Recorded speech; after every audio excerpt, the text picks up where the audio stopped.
तो चलिए एक बार फिर से आप सभी का स्वागत है प्रतीक साव क्लासेस के YouTube चैनल पे। और हम सीख रहे थे वॉइस पर इसके पहले ही एक इंट्रोडक्शन परिचयात्मक वीडियो मैं बना चुका हूं और अब बारी है हम वीडियो के दूसरे संस्करण में पहुंच गए हैं। ये मेरा दूसरा वीडियो है और इस वीडियो में हम लोग सीखेंगे प्रेजेंट कंटिन्यूअस टेंस का एक्टिव से पैसिव और पैसिव से एक्टिव कैसे बनाया जाता है।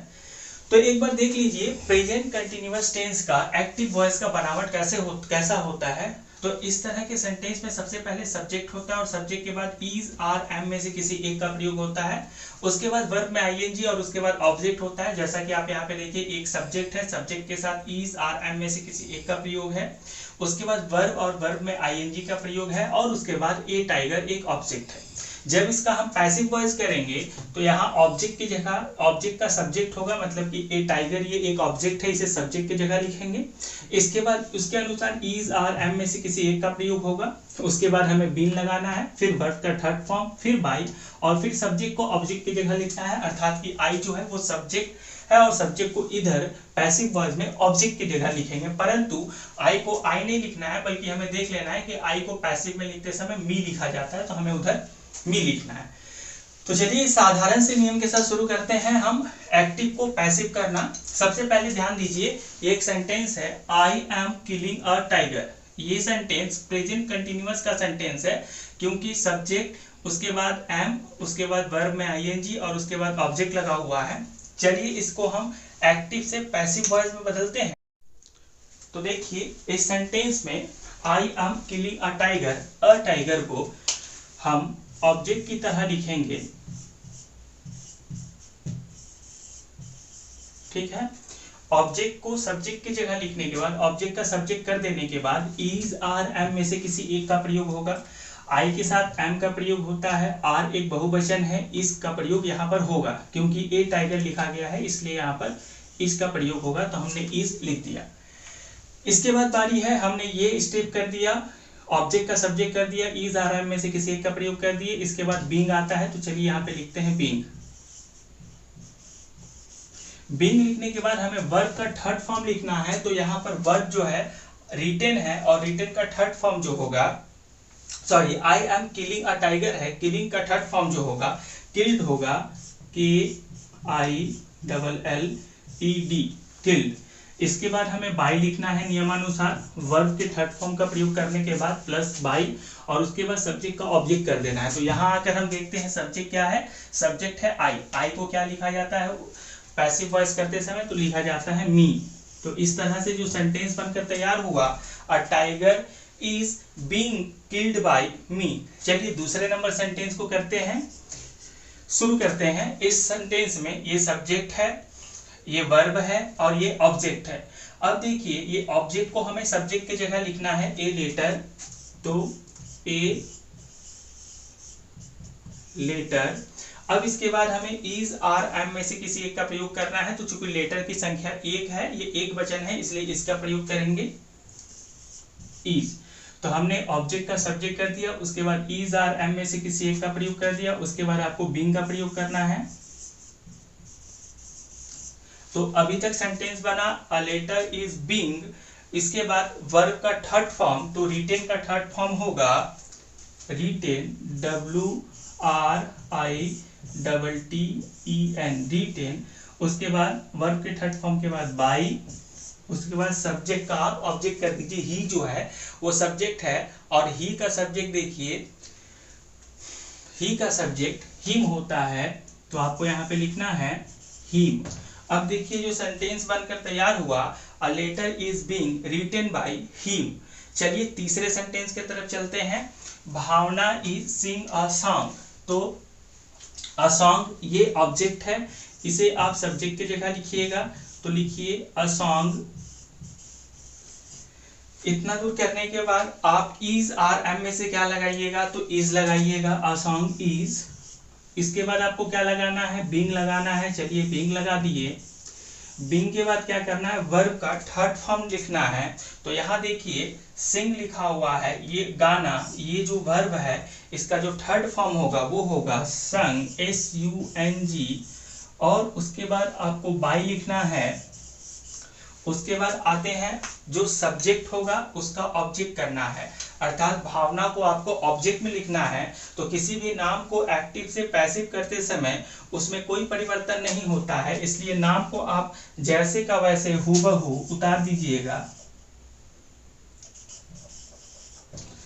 चलिए अब बारी है चौथे नंबर सेंटेंस की, they are not picking the flowers. अब यहाँ पर ध्यान देने वाली बात है कि ये चौथा नंबर सेंटेंस जो है वो नेगेटिव है, और नेगेटिव सेंटेंस को करते समय आर के बाद आपको उधर भी अर्थात कि पैसिव वॉइस में भी नॉट का प्रयोग करना होगा। अब सबसे पहले इसके ऑब्जेक्ट को ढूंढते हैं, तो द फ्लावर इसका ऑब्जेक्ट है, तो हम उसी को लिख देंगे द फ्लावर।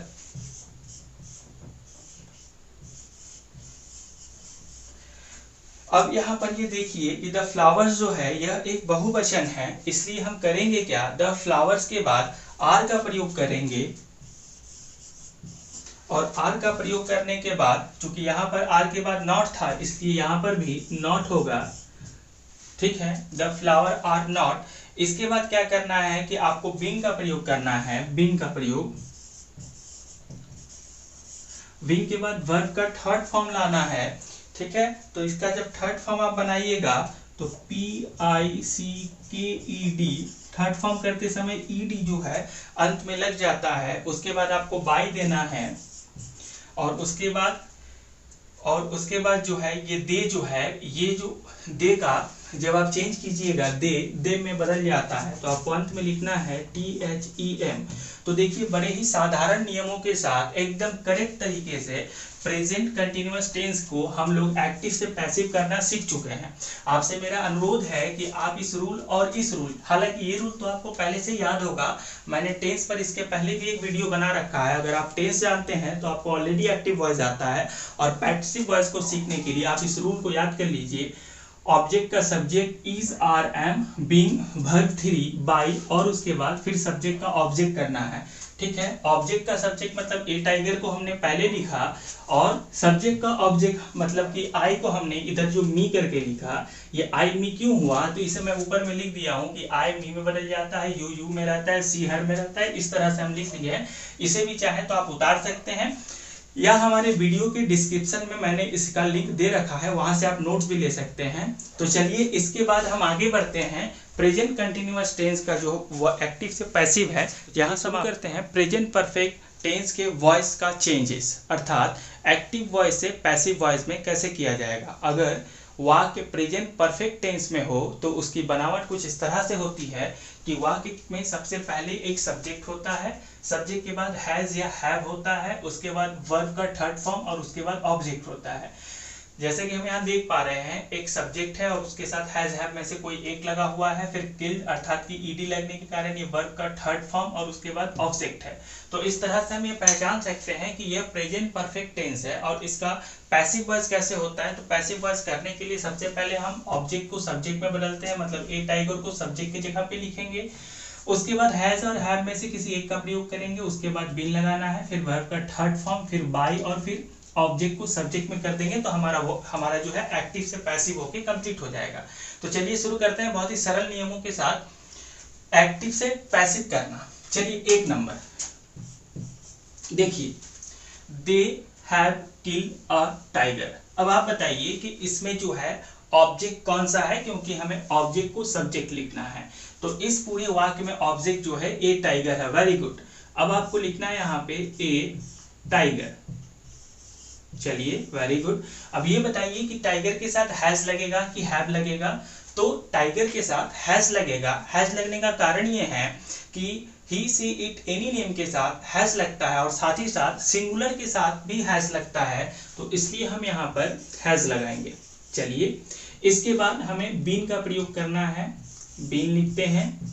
बीन लिखने के बाद हमें वर्ब का थर्ड फॉर्म लिखना है। तो देखिए यहाँ भी वर्ब का थर्ड फॉर्म है, उधर भी वर्ब का थर्ड ही फॉर्म लिखना है, तो आपको ज्यादा दिमाग नहीं लगाना है और इधर से देखकर ही उधर उतार देना है। ऐसे भी किल का थर्ड फॉर्म किल ही होता है। उसके बाद बाई लगाना है, और वाई के बाद फिर से इस सेंटेंस में आके देखना है कि इसका सब्जेक्ट क्या था। तो इसका सब्जेक्ट क्या मिला हमें, दे इसका सब्जेक्ट मिला। थोड़ा ऊपर में देखिए दे कहाँ है, आई यू सी वी इट, दे। दे को क्या लिखते हैं, उधर देम लिखते हैं, तो लिखेंगे टी HEM। देखिए कितना सिंपल है, कितना सरल है। एक बार सीखने के बाद आप एक्टिव से पैसिव एक बार सीखने के बाद कभी नहीं भूलिएगा। चलिए दूसरे नियम पे आते हैं। तो दूसरा नियम है Ram has written this letter. तो सबसे पहले हमें आइडेंटिफाई करना है कि इस सब्जेक्ट का ऑब्जेक्ट कौन सा है।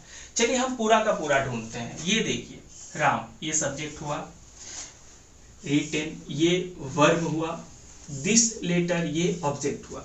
तो सबसे पहले हमें ऑब्जेक्ट को क्या करना है, सब्जेक्ट की जगह पे लिखना है। तो हमें लिखना है दिस लेटर।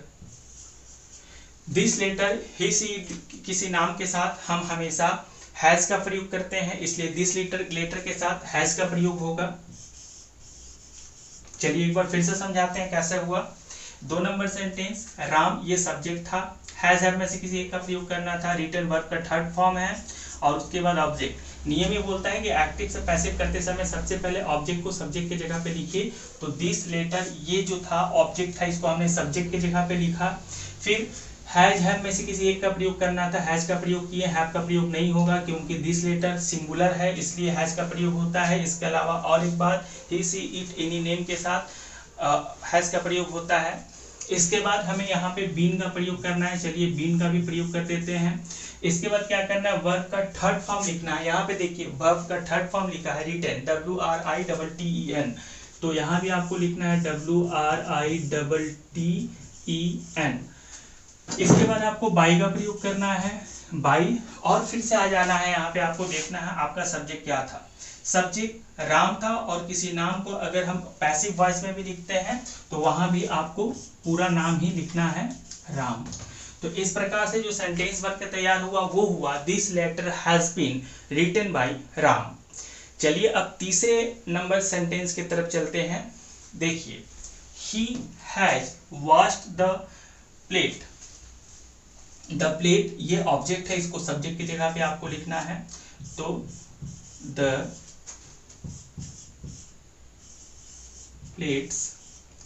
अब देखिए प्लेट्स यहाँ बहुवचन है इसलिए यहाँ पर हैव का प्रयोग होगा, हैव, क्योंकि यहाँ पे एस या ईएस लगा हुआ है। ईएस लगने के कारण ये बहुवचन है। इसके बाद देखिए बी, उसके बाद वर्ब का थर्ड फॉर्म वाज, उसके बाद आपको बाई लगाना है। बाई लगाने के बाद देखिए आपका सब्जेक्ट क्या था, आपका सब्जेक्ट ही था। ही को जब आप उधर लिखिएगा तो ही को लिखते समय आप हमेशा ही को हिम लिखते हैं, इसलिए यहाँ पे हिम होगा। अंतिम और चौथे नंबर सेंटेंस पे देखिएगा someone has stalled my watch. यहाँ पे थोड़ा समझने लायक है। सिंपली आप इसको कैसे बनाइएगा, माय वॉच को सबसे पहले ये ऑब्जेक्ट है, इसको सब्जेक्ट की जगह पे लिखिएगा माय वॉच। माय वॉच लिखने के बाद मेरी घड़ी है इसलिए यहाँ पर हैज लगेगा, एक घड़ी है। हैज के बाद आपको क्या करना है, बीन का प्रयोग करना है। चलिए बीन का प्रयोग करते हैं। बीन के बाद वर्ब का थर्ड फॉर्म लिखना है। वर्ब का third form STOLEN, third form भी वही होगा STOLEN। उसके बाद बाई का प्रयोग करना है। चलिए बाई का प्रयोग करते हैं और बाई के बाद हम आते हैं तो हमें मिलता है सब्जेक्ट क्या था, समवन। बाई समवन लिखना है। जैसा कि मैं आपको बता रहा था कि यहाँ एक चीज सीखने वाली है कि आपने बनाया my watch has been stolen by someone. तो देखिए यहाँ पर इसका हिंदी रूपांतरण करूं तो ये हुआ कि मेरी घड़ी किसी ने चुरा ली। तो जो घड़ी चुरा ली तो आपको बाय समवन ये लिखने की आवश्यकता नहीं है, क्योंकि घड़ी अगर चोरी हुई है तो किसी न किसी ने तो चुराई होगी। तो इस वीडियो में इतना ही। ये वीडियो का दूसरा पार्ट था। मैं आपसे अनुरोध करूंगा कि इस वीडियो के पहले पार्ट को देखने के बाद ही आप इस पार्ट को देखें और इंतजार करें वॉइस के एक्टिव से पैसिव को समझने के तीसरे, चौथे, पांचवें और अगले वीडियो के लिए। इतने दूर के लिए आपका धन्यवाद। और वॉइस को अच्छे से समझने के लिए मैंने टेंस पर भी वीडियो बना के रखा है, उसे भी आप जरूर देखें। आपका धन्यवाद।